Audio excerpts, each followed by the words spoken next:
Most of us women do this mistake. We go to our husband complaining about his family members to him. We do this intentionally or unintentionally, but consequences are permanent scar on our relationship between our husband and us.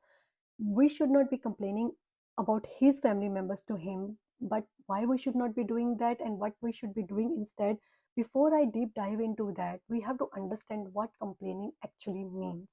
So, complaining is when someone expresses dissatisfaction or annoyance about a situation, often focusing on the negative aspects without necessarily seeking a solution. It's like venting frustration. For example, you say, "Oh, this weather is awful, I can't stand it." It tends to dwell on the problem rather than fix it. Let me give you another classic example of you and your mother in law. So, for example, your mother in law said some mean comments to you. She passed mean comments like, "Oh, the way you dress up, or the way you keep your home, or the way you are upbringing your kids." Now, of course, listening to all these mean comments, you get upset, you get angry, and you feel annoyed. And in that annoyance, you go to your husband and you explain all the situation that happened to him as it is. While you are explaining this situation to him, you are not just explaining the situation that just happened. You are also taking the reference from the past. In the past, she did this. In past, she did that.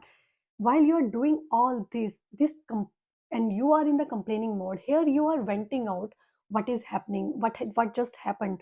So in that situation, your body language is completely negative. Your body language will be constricted because you are venting out. You are not here looking for the solution. You have a closed mind and closed heart, and in that closed mind and closed heart, when you are saying all this to him, your husband also put a kind of a invisible shield in front of him, and he's listening to you, but he's not actually listening to you, and he doesn't know how to react to the situation, because all that negative vibration is coming to him, all the negativity of the situation that just is happening, the way you are explaining, the way you are complaining to him.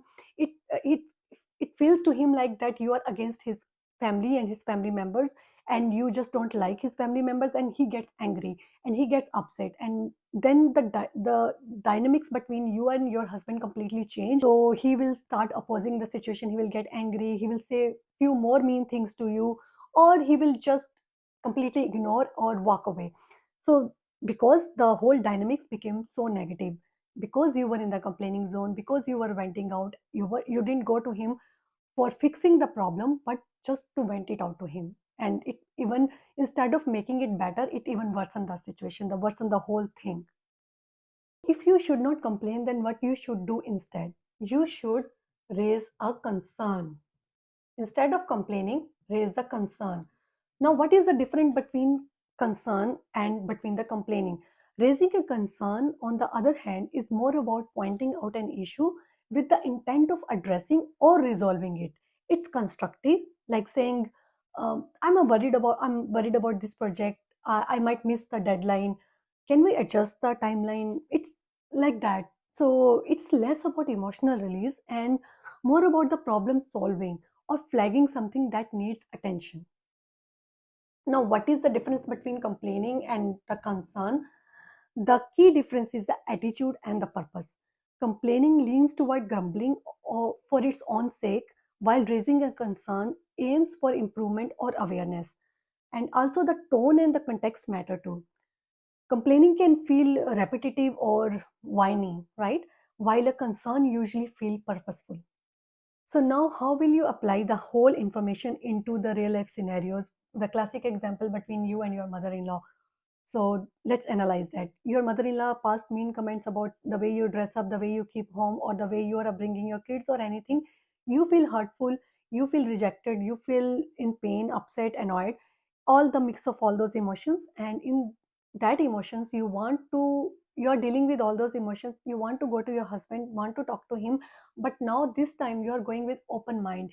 You want to maintain the dignity of the relationships, your own dignity as well, but at the same time you're looking for a solution. You are not just going and complaining to him and venting it out to him. You are looking for actually a solution.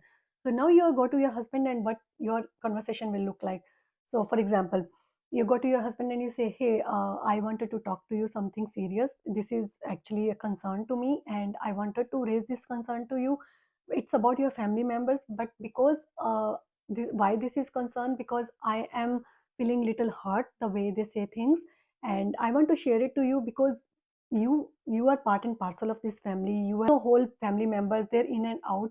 You know how to deal with them, and or maybe based on your life experience you can tell me how to maintain the dignity of the relationships, as well as maintain my own respect, self respect as well. What will be the solution here? So you see the same situation, but your way of dealing with it is completely different now. Earlier in the complaint mode, you were dealing it in the reactive zone. Now with the concerning mode, you are dealing it with in a proactive way. In the proactive way, you don't lose control over somebody's else behavior. You don't you keep your emotions intact, and you uh, save your emotional, physical, and mental health. So that is completely different way of living the life, right? You cannot change the third person, but you can change you. You can change your mindset, you can change the way you think or you deal with the situations, and it will not impact your health as well.